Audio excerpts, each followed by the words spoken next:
Olá, tudo bem? Psicóloga Roberta Rodrigues Alves Torres. Hoje eu vim conversar sobre o tema desconfiança. Vamos refletir sobre isso?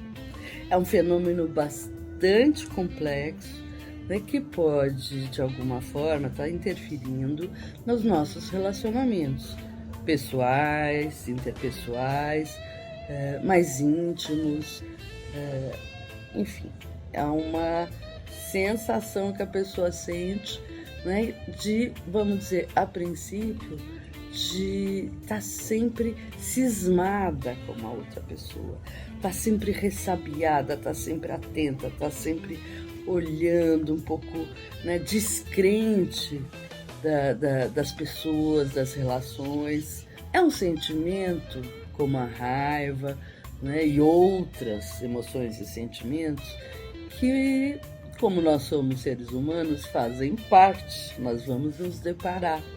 E vai, é lógico, num momento específico ou determinadas fases, elas podem se acentuar mais, em outros momentos estarem menos presentes. Mas ela existe, ela está lá e nós temos que olhar para ela. É algo que surge, né, por vários motivos. E nós temos que entender, nós temos não, mas seria bom, né, que nós pudéssemos entender o que está acontecendo para poder lidar com isso. Então, sim, a gente pode também sentir a desconfiança, como a raiva, né, como uma forma de proteção. Né? Estou desconfiada, vou desconfiado, desconfiade, e vou prestar atenção nisso. Algo está chamando a minha atenção. Então, o que seria importante poder conhecer? O que pode, então, estar nos mobilizando para essa sensação, né, que, de alguma forma, também gera muito sofrimento. Por exemplo, pode vir por alguma questão de história vivenciada da vida, que pode estar relacionado a questões mais atuais, um pouco menos atuais, ou mesmo antigas, relacionada a traumas vivenciados, né, que de alguma forma vão interferir em poder confiar e se entregar, porque na confiança há uma questão relacionada de entrega. Quando a pessoa quer se defender, ela pensa, não vou me entregar para não me machucar. Então a gente tem que partir do princípio que não dá para confiar em ninguém? Acho que não, né? Tem pessoas na sua vida que eu acredito que você possa confiar. E tem pessoas que sim, é bom prestar atenção. Isso faz parte do nosso amadurecimento, né? Poder avaliar com clareza se aquela situação é de desconfiança ou não. Mas quando vem essa desconfiança associada a algum trauma, alguma vivência difícil, né? Alguma situação de quebra, né, de algo, de uma relação ou de uma confiança que se tinha dentro de um relacionamento, por exemplo, é muito natural que a pessoa tenda a criar um movimento de se afastar, porque se quebrou uma harmonia que existia, né? Se quebrou um elo que se rompeu, né? Então é natural que se tenha um distanciamento, mas precisa se tomar cuidado, porque pode ser que então nunca mais ela poderá ter um relacionamento com ninguém, né? Só aquele mundinho que ela estava acostumada e nada mais. Se é o que você quer, tá tudo bem, tá? Mas muitas pessoas, por vivenciarem essa insegurança muito grande, elas se recolhem e vivem sofrendo e até tentam, mas de repente esse trauma ou essa questão doída com a não confiança invade de tal forma que ela não consegue seguir nada para frente. Esse é o momento de você repensar e pedir ajuda. Além dessa questão, existe uma questão que a desconfiança pode cair para um lado mais patológico. Por exemplo, uma pessoa que começa a ficar com pensamentos persecutórios de uma forma mais intensa. Então percebe que eu estou falando de uma desconfiança que já começa a fazer parte de uma rotina, de um comportamento constante dentro da vida da pessoa. Então ela olha o mundo desse jeito. Qualquer pessoa tá aí, vai me trair, vai me fazer mal, o mundo está contra mim. Então eu estou sempre numa posição paranoide, né? A paranoia, ela também precisa ser olhada, não como uma questão desse trauma, mas há uma outra questão que pode estar relacionada a traumas, mas que ficaram mais enraizados ainda, ou pode estar associada a alguma outra questão que seria preciso ou seria bom, né, que se pudesse entender. Então, quando alguma coisa gera um sofrimento para a gente, vamos pensar que é bom a gente parar para cuidar disso. Situações que estão relacionadas, por exemplo, a traumas de infância, pode ocorrer dentro de uma pessoa, tanto numa vivência em que ela vai se sentir mais desprotegida, vai mexer mais com o medo de rejeição, de abandono, e tem até uma tendência de que essa pessoa tenha uma diminuição da sua autoestima. Quando acontece essa situação de haver um transtorno paranoico, um transtorno paranoide, a pessoa ela se relaciona com o mundo assim como se o mundo a estivesse observando e querendo fazer mal para ela. Então a postura tende a ser também de maior vitimização e maior raiva. A pessoa fica com uma raiva desconfiada do mundo.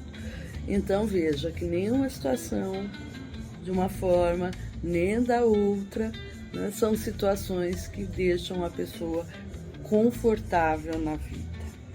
Agora você vai dizer, puxa, então a gente não deve desconfiar? Lógico que não é isso. Tem pessoas que conseguiram estabelecer uma relação com o mundo de maior praticidade, mas essas pessoas costumam estar atentas, elas não vão partir do princípio de que todo mundo vai querer traí-la. É uma pessoa que vai pensar, estou aqui observando para poder sentir no meu interno, essa pessoa é de confiança ou não. Porque você sentir isso te possibilita um maior amadurecimento, te possibilita reconhecer melhor situações e se proteger melhor. Algumas pessoas poderiam dizer, são pessoas mais frias? Não sei, são pessoas que conseguem se distanciar. Algumas podem ser que sejam mais frias mesmo, E outras pessoas podem fazer isso porque elas conseguem ter o distanciamento e uma percepção real. Não ficam conectadas com os sentimentos do mundo interno, com os medos das frustrações, com o medo do abandono, ou com essa ideia que também está dentro do mundo imaginário da pessoa, de que todo o universo se uniu contra ela para atacá-la. Quando a pessoa consegue ter uma percepção da confiança, de alguma forma ela está mais protegida para se relacionar no mundo. Porque ela consegue realmente entender aonde pode ter uma situação de perigo ou não. Então, para isso requer muito amadurecimento. Se você tem isso, na maior parte do tempo, que bom. Mas isso também não quer dizer que em algum momento você não seja, de alguma forma, invadido por essa sensação de desconfiança, com outros sinais a serem observados. Sabe, tem uma frase do Freud que eu acho bastante interessante, que ele fala assim, não somos responsáveis apenas pelo que fazemos, mas também por aquilo que não fazemos. Vamos pensar então no que a gente pode fazer?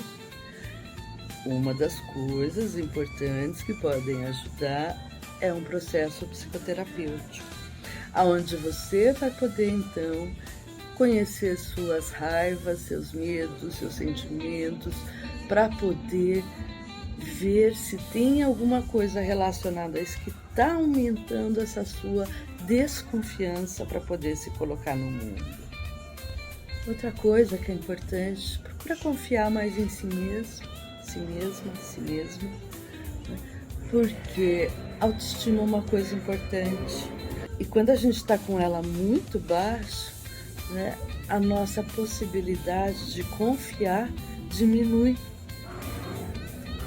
E aí fica uma dica, sabe? Uma das coisas que baixam mais a nossa autoestima é a comparação. Tem pessoas que vivem se comparando com outras pessoas. E aí fica nesse processo de estar sempre se desmerecendo. E aí ela não se coloca na posição de ter confiança nela mesma. Isso é muito difícil, né? Então não é só uma questão de confiar ou não nos outros, mas o quanto você pode confiar ou não em você. Então, em vez de ficar se comparando com todo mundo, se compara com você, vê o que você consegue. Você com certeza hoje está fazendo o melhor que você consegue. Vai poder fazer mais? Vai depender de você. Mas use você como referência. Só você vive a sua vida, só você vive os seus sentimentos, só você tem as suas dificuldades e só você vai poder enfrentar isso tudo. Vamos pensar nisso tudo? Sabe, eu sempre leio um pouco para procurar o que conversar com vocês, e aí eu estava lendo sobre uma situação vocês já devem ter visto isso ou vivenciado, né, de uma figura que está na posição de figura cuidadora, protetora de um bebê, né? Essa pessoa pega um bebê, isso é tão comum, e começa a jogar para cima, né, de uma forma que a criança leva um susto, mas ela sente aquele movimento dentro dela. E ela vivencia aquilo como gostoso e ela ri de um jeito onde parece que está pedindo, quero mais, né? Quando a criança fica um pouquinho maior, ela pede, né? Então, isso é uma vivência de confiança. Então, minha proposta é, não dá mais com o tamanho que imagino que cada um tenha, que alguém pegue no colo e faça isso para você poder restaurar essa sensação de confiança. Mas é uma coisa meio que a gente pode fazer com a gente, né? Como se a gente se pegasse no colo e falasse, eu jogo para cima, eu vivo aquele impacto e eu me acolho e sei que ali tem alguém que me protege, que sou eu mesmo. Você mesmo, você mesma, você mesmo. Se você gostou desse vídeo, deixa seu like, indique para amigos. Se não se inscreveu no canal, se inscreva. Vou gostar muito de ter você ali comigo e podendo acompanhar todas essas nossas conversas.